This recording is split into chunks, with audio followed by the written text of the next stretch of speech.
So, pendapatan semasa kita sudah tentu tidak mampu ataupun dah dalam keadaan yang tenat. Berada dalam keadaan yang orang kata sengkit lah kan. Income sama tapi barang naik. Kita punya installment naik.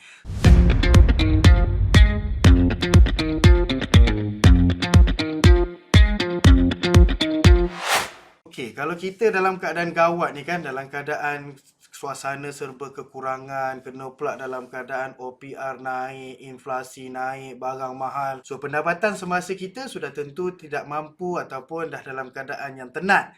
Berada dalam keadaan yang orang kata sengkit lah kan. Income sama tapi barang naik. Kita punya installment naik. So, sudah tentu kita dah mula mencari sesuatu yang boleh tambah income. Yang famous, orang buat bisnes secara part time.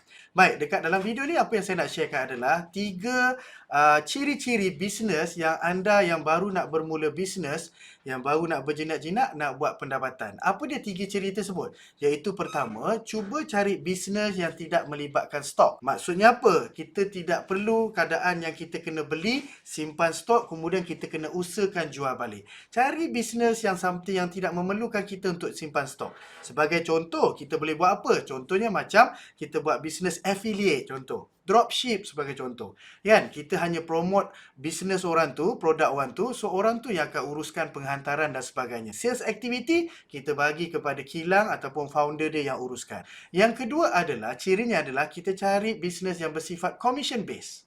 Contoh yang melibatkan servis lagi bagus. Contohnya macam apa? Contohnya macam ejen takaful, contohnya macam ejen unit trust, contohnya macam ejen hartanah. Mereka ni adalah bisnes yang melibatkan servis, perkhidmatan. Kita fokuskan, fahamkan produk yang kita nak memberi perkhidmatan tu. So, kita fokus dan kita buat commission daripadanya. Yang ketiga, ciri yang ketiga iaitu kita tidak perlukan ramai pekerja. Ini bagus, senang.